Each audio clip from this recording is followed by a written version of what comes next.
What on earth is this? I stared intently at the video playing on my smartphone. It showed my home. My and my husband's bedroom. I have an app installed on my phone that streams footage from our home security cameras. And in that footage, there were images of my husband with another woman. Were they embracing? Their proximity was too intimate to be explained away as just friends or acquaintances. Then, I heard voices. You sure she doesn't suspect anything? Yeah, I've been doing exactly as you said. It's perfect. She's clueless, completely believes me. Huh, I can picture it. They laughed together, then playfully tumbled onto the bed. I was left speechless by what I was seeing. Because that woman was my very own sister. I'm Nancy Hadley. I'm 50 years old. My husband, David, who's turning 55 this year, and I have been married for 20 years. We don't have any children, and we've been living together, just the two of us. Because we were both working, we had a relatively comfortable life, but all that changed about 10 years ago. That's when David was diagnosed with early onset dementia. But as time went on, his errors became more significant. He began forgetting business meetings with clients, forgetting how to do his job altogether, making work a challenge. In everyday life, he couldn't remember where he'd placed things, how to dress himself, and his sense of direction became so bad he'd bump into things. There was even a time when he left the kettle on the stove, almost causing a fire. So, David and I sought advice from my sister, Anne, who runs a care home. We had him tested at a hospital she recommended, and that's when he was diagnosed with early onset dementia. David had to retire from his job, and now we have a caregiver from Anne's facility come to our home twice a week. Nowadays, I'm the breadwinner of the family, busy working every day. Nancy, how's David doing? It was the day our regular caregiver, Ms. Johnson, came to our home. That day, Anne came with her. And you came too? Yeah, he's your husband after all, so I'm worried too. Ever since we started relying on Anne's facility, she would often stop by before I left for work. She's been caring for David like a brother ever since we got married because, as she often said when we were younger, she always wanted a big brother. She was the one who was most heartbroken when David was diagnosed with dementia. Even though she herself was supposed to be busy with work, the fact that she would check in on us frequently like this was truly appreciated. Thanks to Anne and Ms. Johnson, I'm able to leave David at home with peace of mind while I go out to work. If I didn't have my income, our household finances would fall apart, so I have nothing but gratitude for the two of them. However, they can't come on weekends, so the burden of caregiving falls on my shoulders alone. I'm dealing with work on weekdays, taking care of David on weekends, and I hardly have any time for myself. I wasn't really aware of it myself, but I must have been tired.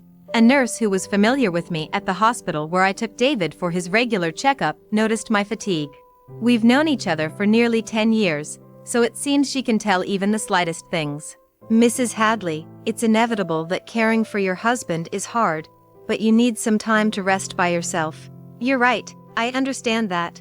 I may be able to ask Anne and Ms. Johnson for help in a pinch, but I can't bear to cause them any more trouble. By the way, a new nurse came to this hospital the other day, who used to work at a specialized dementia hospital in New York. Maybe she can help you out. Look, there she is. When I looked in the direction the nurse was pointing, I couldn't believe my eyes. It was Amy, my best friend from college. Amy seemed surprised to see me too, but we hugged each other and celebrated our reunion. Amy, who was active in the softball club in college, was still a sharp-looking woman with a neat short haircut. Nancy, you haven't changed at all. Neither have you, Amy. I'm so glad to see you. Amy told me that she had waited for her children to grow up, divorced her husband, and returned to her hometown.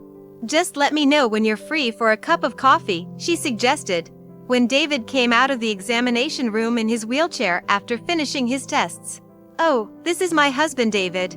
I guess it's been ages since our wedding. That's right. It's been a long time. I'm Nancy's friend from college.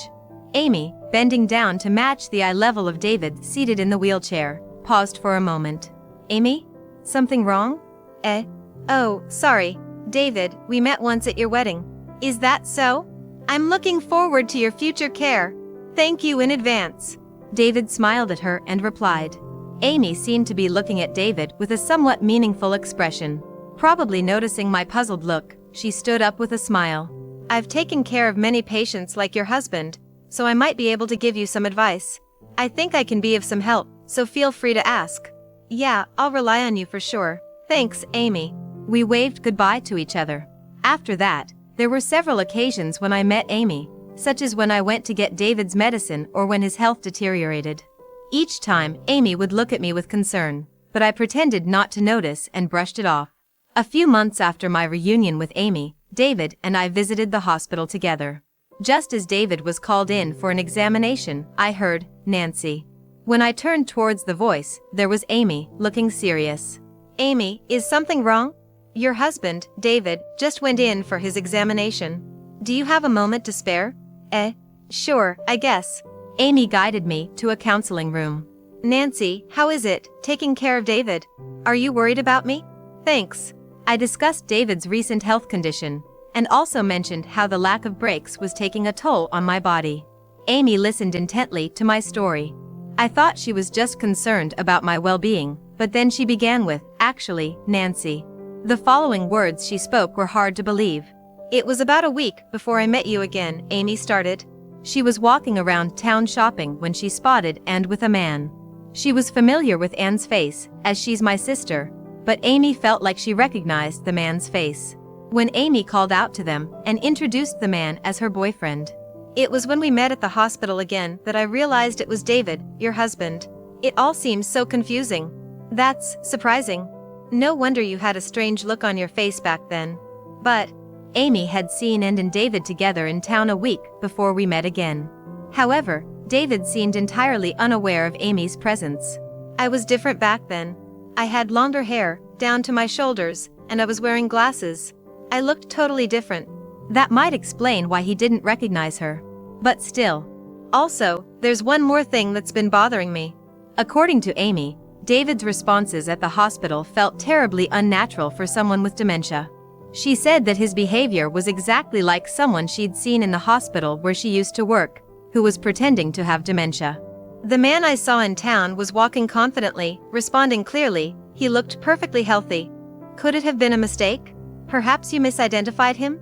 I don't think so. You know David has those distinctive moles under his right eye, right? The man with and had them too. It's kind of a sexy look for a guy. I'm sorry, I shouldn't be talking about your husband that way. Amy apologized, seemingly realizing that her comment was a bit inappropriate.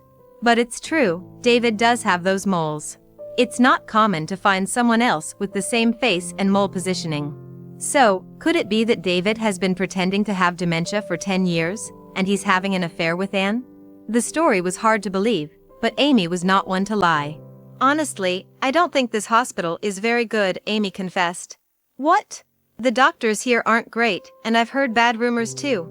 Doesn't it seem odd that they have so many patients? So I think you should get a proper check to see if David really has dementia, Amy said with a serious look on her face. Struck by Amy's words, I went to a big box store and bought a home security camera. I placed it in inconspicuous spots in the living room and bedroom to secretly record what was happening while I was at work. I set it up to watch on my smartphone and checked in during breaks. Sure enough, David's behavior was different from what he showed me. He was not lost or confused about where things were placed. He was living quite normally. Moreover, when Ms. Johnson, who I had asked to take care of David, arrived, there was no sign of her caring for him. Furthermore, I found out that Anne had been frequently visiting my house while I was away. On top of that, their conversations were clearly recorded on the footage. You're not getting caught pretending to have dementia, right, David? Yeah, because I'm doing just as Anne suggests. Pretending not to know the date or where things are is working perfectly. Pretending not to write or go outside thinking it's day when it's actually night would be good too.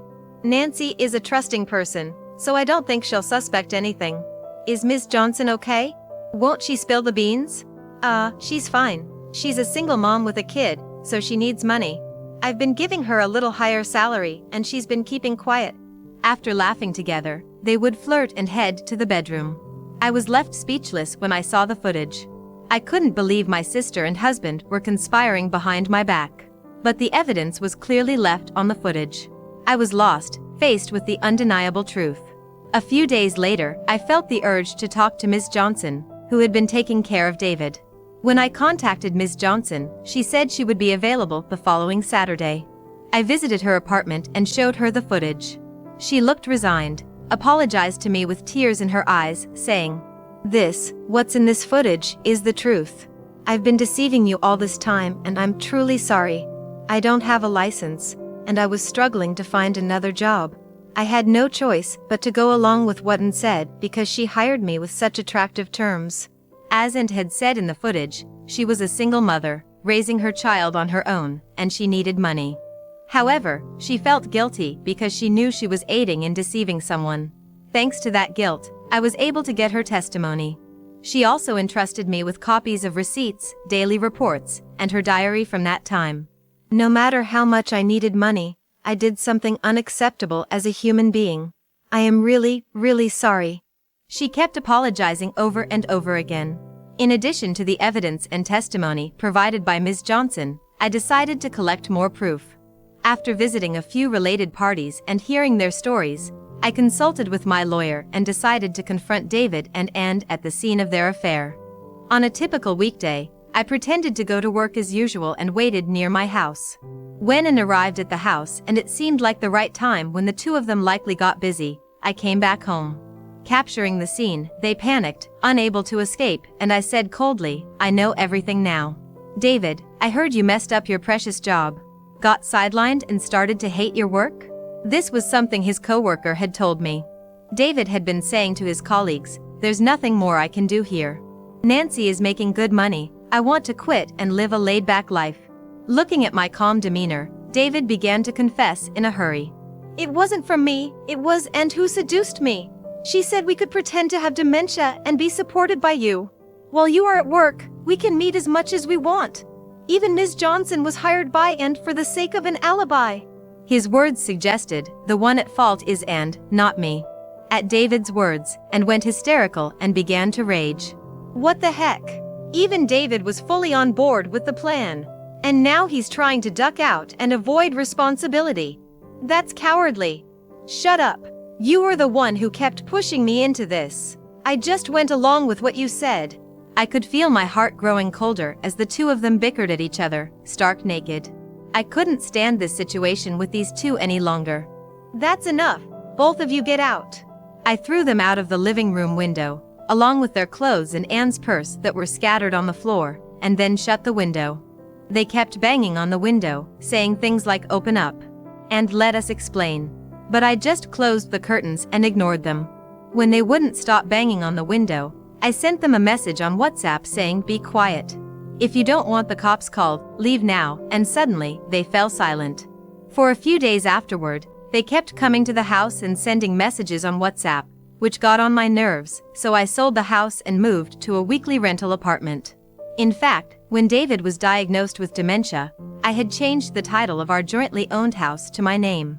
David, who had retired, no longer had the ability to pay the mortgage, and I changed the title in advance, thinking it would be a hassle if a dementia patient had decision-making authority in case of an emergency. I was able to sell the house for more than I expected, and I purchased an apartment with the money I had quietly saved up. I hadn't foreseen a situation like this, but I must say, good job past Nancy.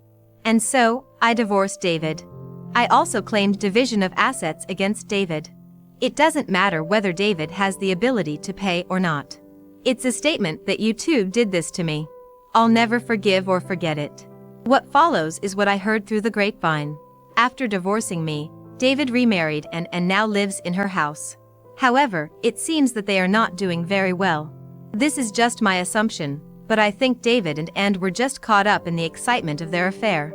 Once they get married, they can no longer just be lovers. Living together, for better or worse, things will come to light. And they will need to accept each other, recognize each other, and sometimes turn a blind eye. But it must be difficult for those two, who remarried in the aftermath of the affair.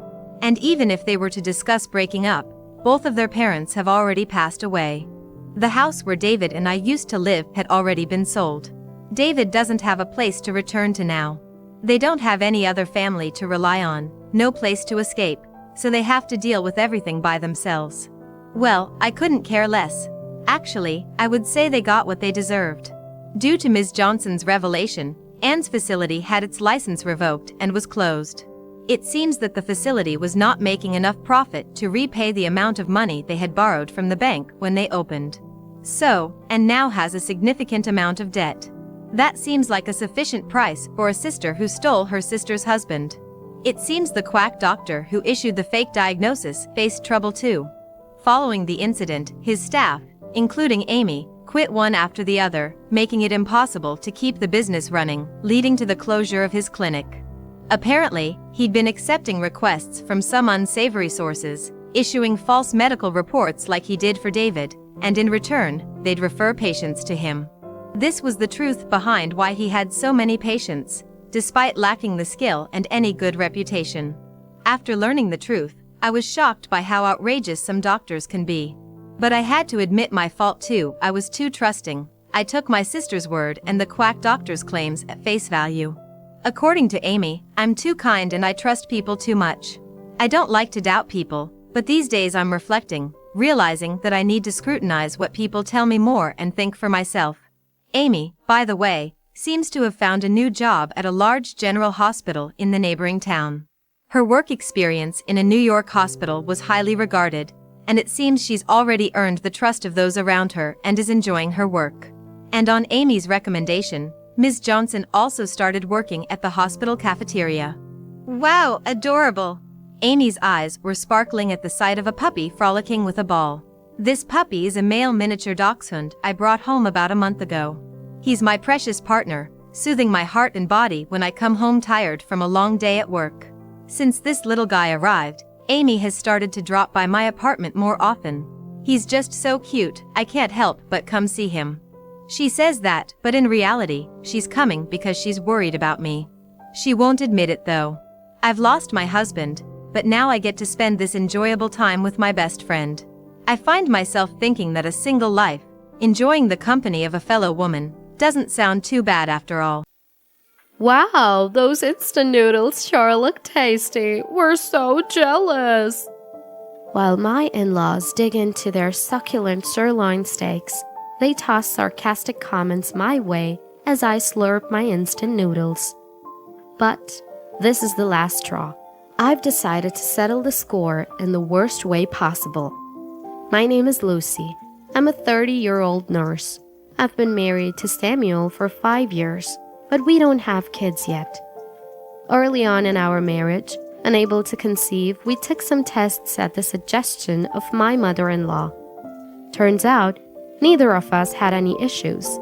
The doctor reassured us that it wasn't uncommon, even if the exact cause remained unclear.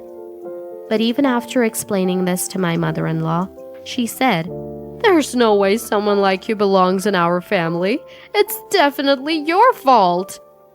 I was taken aback, and she didn't stop there. "I won't recognize you as a wife until you've given us a grandchild," she added. "Hey, don't blame Lucy. We just went over this. The reason is still unknown," Samuel protested. "It has to be her fault," she insisted.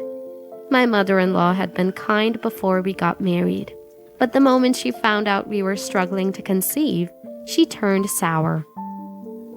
I'd thought about divorce a few times, but didn't want to worry my parents who had truly celebrated our union. And Samuel, who always defended me, meant the world to me. So I endured for 5 long years. Luckily, my job kept me from visiting the in-laws too often, just twice a year, for Christmas and summer vacations. Still, nearly every day she'd send me texts, pestering for a grandchild. I had no peace of mind. Every time a visit drew near, my stomach turned. This story starts during our first Christmas vacation together.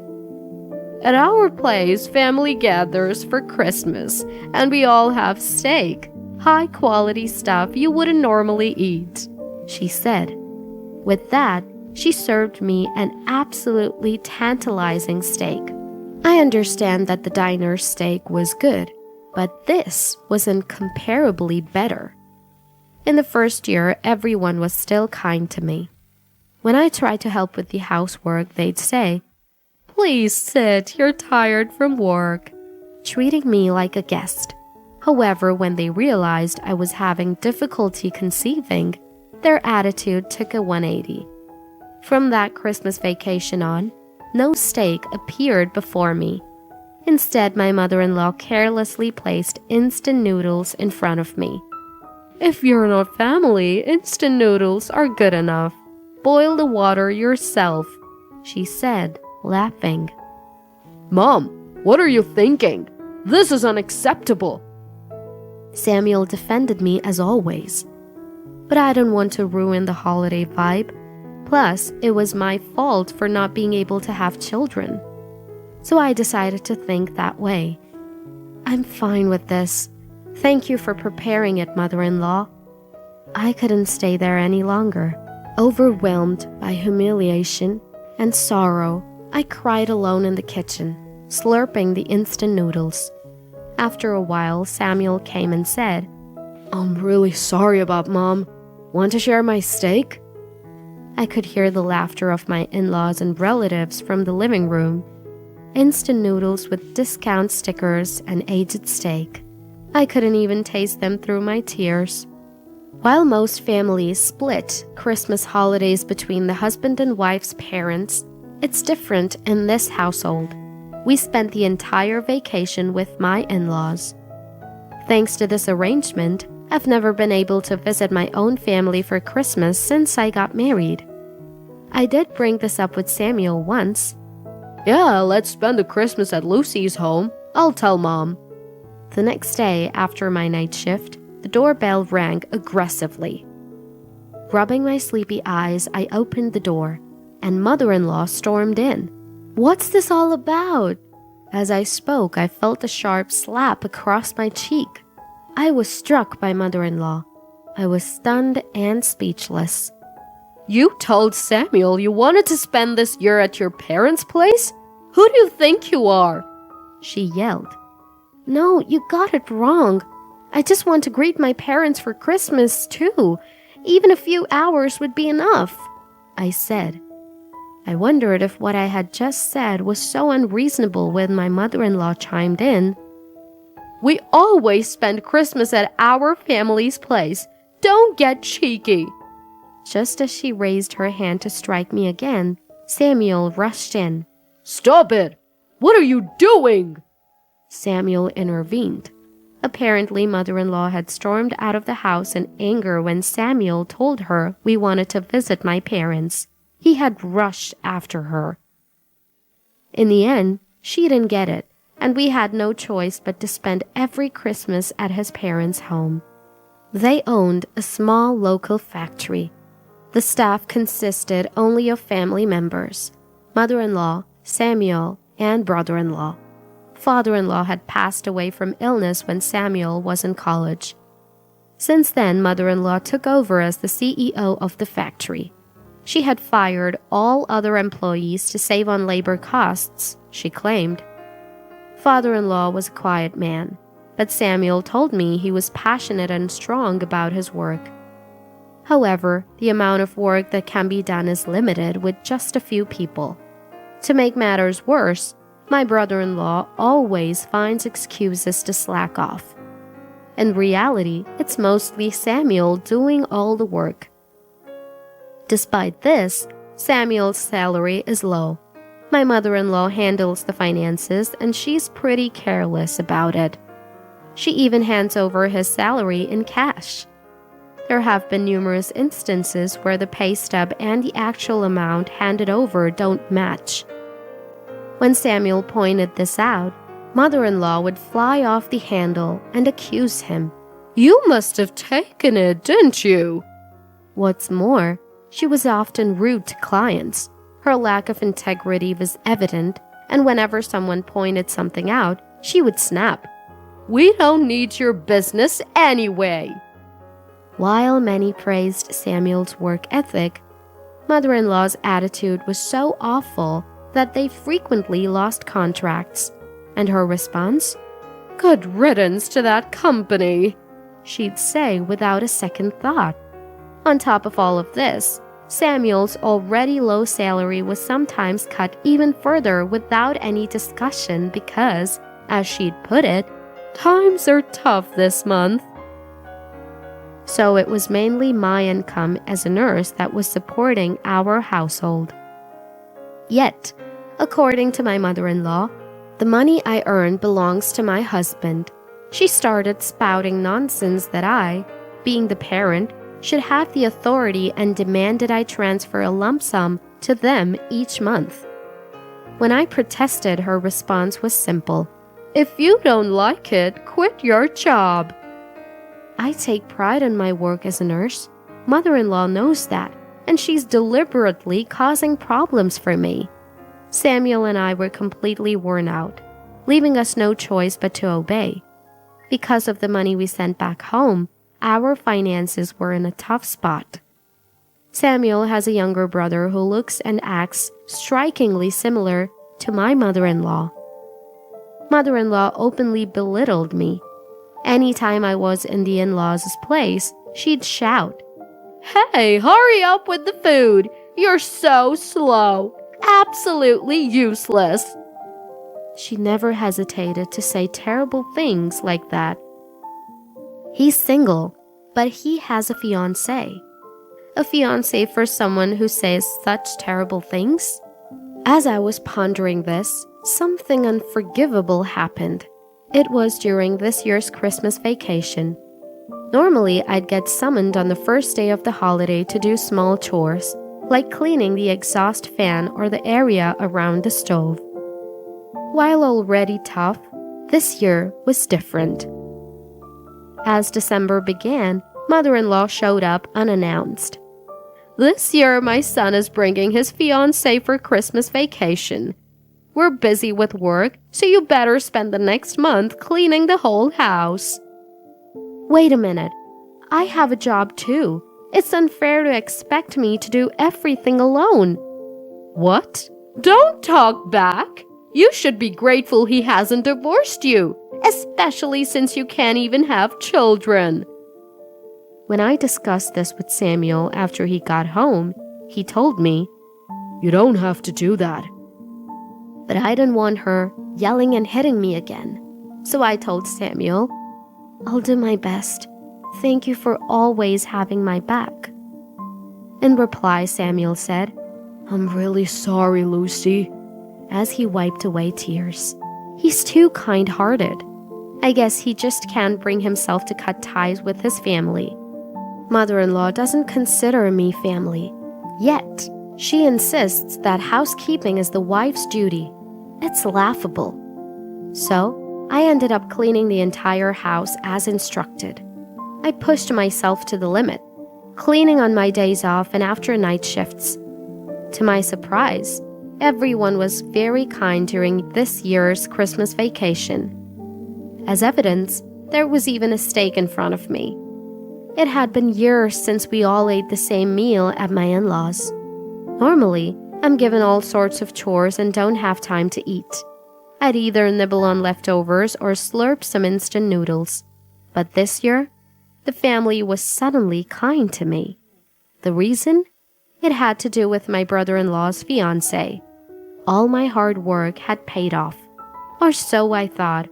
As soon as his fiancé arrived, my mother-in-law hurried to the front door to warmly greet her. "Nice to meet you." With a lovely voice and a kind smile, she greeted me as well. She was petite and stunningly beautiful. Way too good for my brother-in-law, if you ask me. Just then, brother-in-law tells his fiancé, "This is Lucy. She's a very kind person, so you can relax around her." Who is this refreshingly kind man standing before me? He seemed like a totally different person. I'd love for his fiancé to see his true colors. "This steak is delicious." Thanks to his fiancé enjoying the steak, we had a peaceful Christmas vacation this year. "Yeah, right." Out of nowhere, mother-in-law approaches me while I'm doing the dishes and rubs her thumb and forefingers together.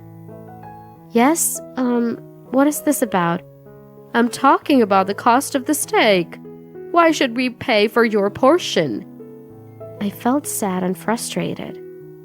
It was foolish of me to hope for anything different.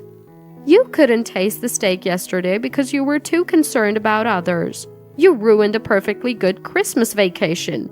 Now you pay for today's steak," she said. "Of course you'll stick with instant noodles as always," she mocked. That day, both mother-in-law and brother-in-law glared at me eating my instant noodles. Samuel looked apologetic but put on a brave face. "It's okay, they're tasty." "You must be enjoying those yummy instant noodles again this year." "I guess this is the last time we'll see Lucy like this."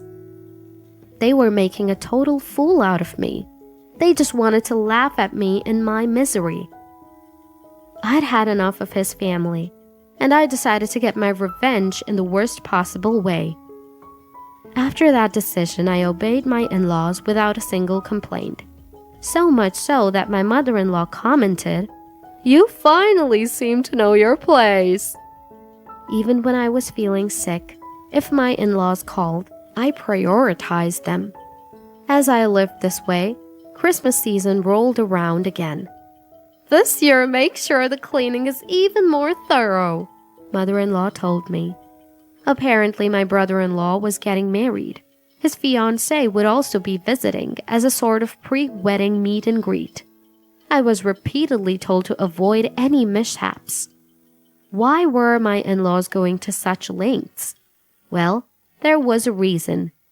Turns out, brother-in-law's fiancée is the only daughter of a well-known local factory owner. They even have branches overseas. And it was decided that after the marriage, brother-in-law would be taking over as the factory manager there.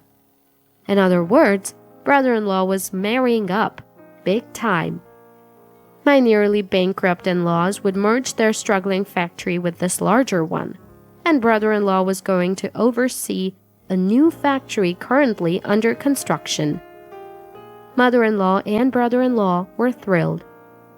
All the holiday chores were, as usual, left to me with steak orders added to the list. I was angry, sure, but I couldn't wait for the day to come. And finally, the day arrived when everyone gathered.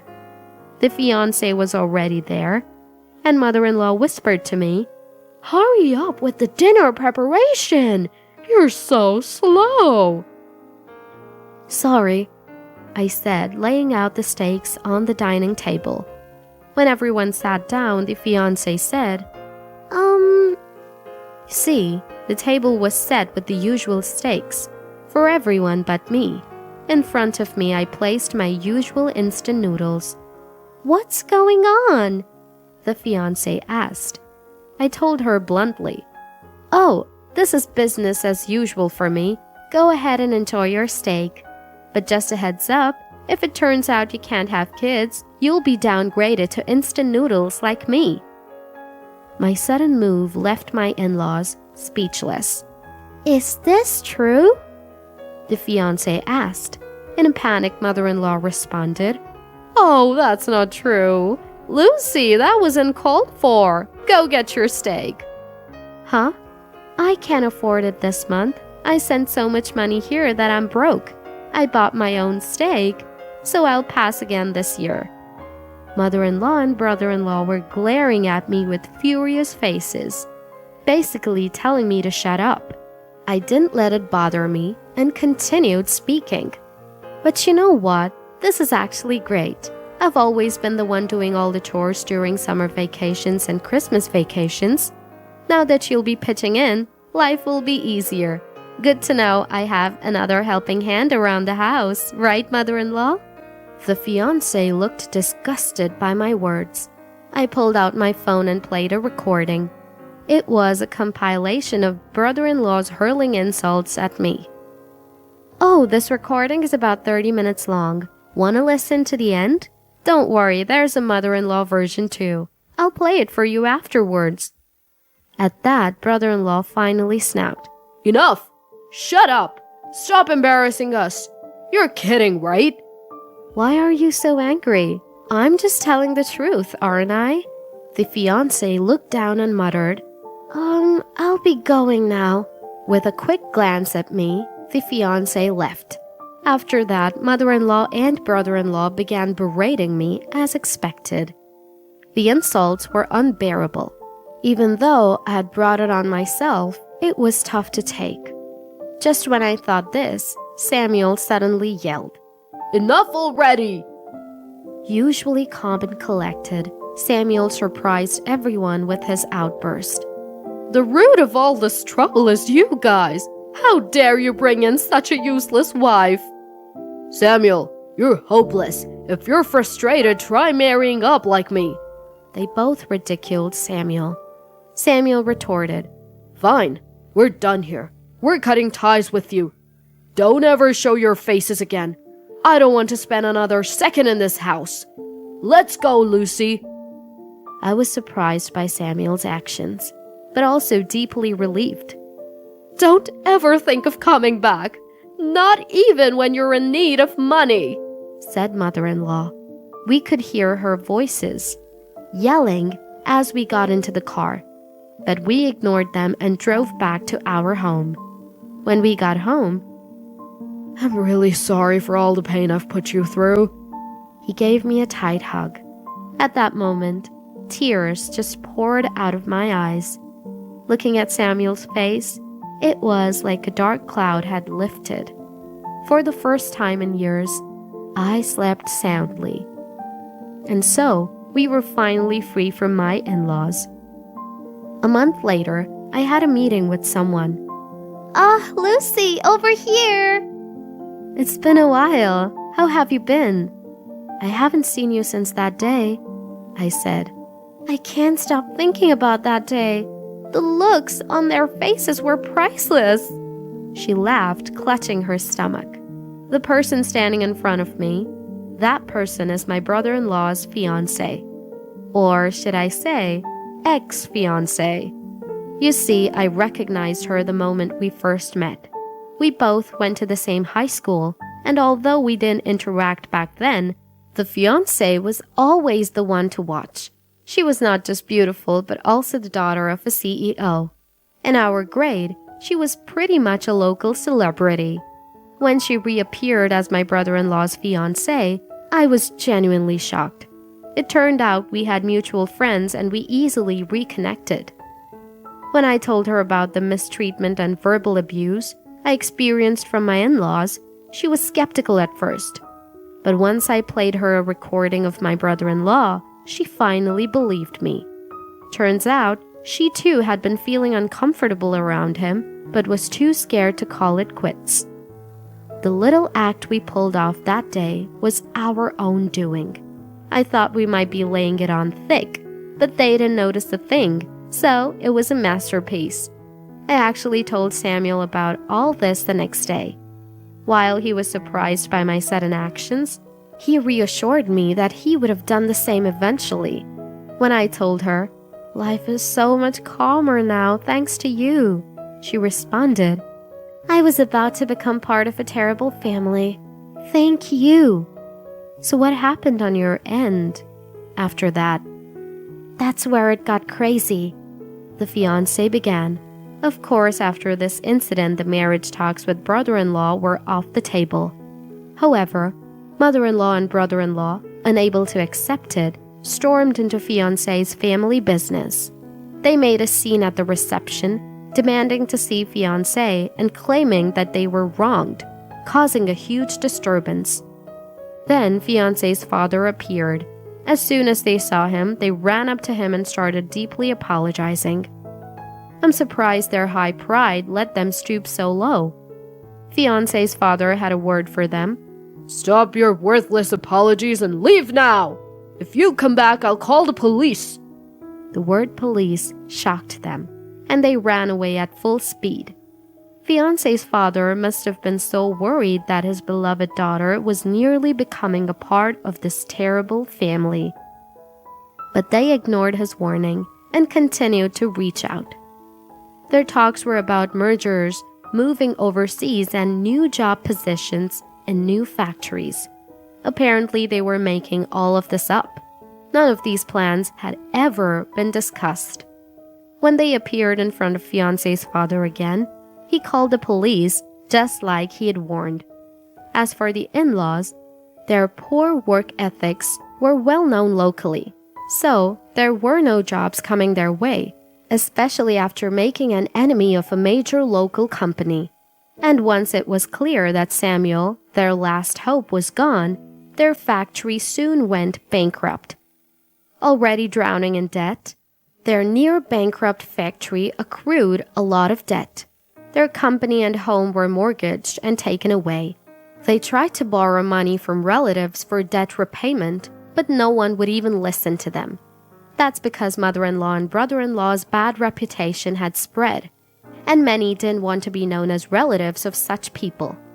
Even the Christmas gatherings were forced by mother-in-law. Everyone would have preferred to stay at home.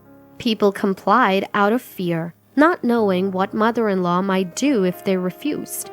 Regarding my instant noodles, only mother-in-law and brother-in-law were genuinely laughing.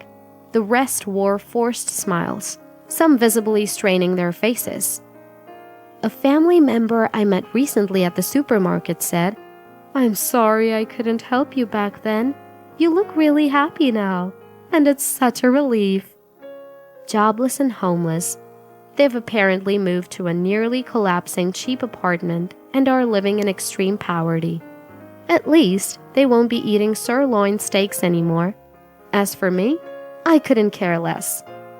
As for me, I continued working as a nurse. Though it's tough, I'm proud of what I do. Samuel, too, got a job at a major factory he'd been eyeing, and his salary has more than doubled. And then a miracle happened for us as a couple. "Hey there, Dad's here." Samuel cheerfully spoke to my slightly swollen belly. The fact is, a few months after cutting ties with the in-laws, I discovered I was pregnant. I now think maybe that stressful environment had something to do with it. Next year, my dream of becoming a mom will finally come true. Right now, I'm the happiest I've ever been.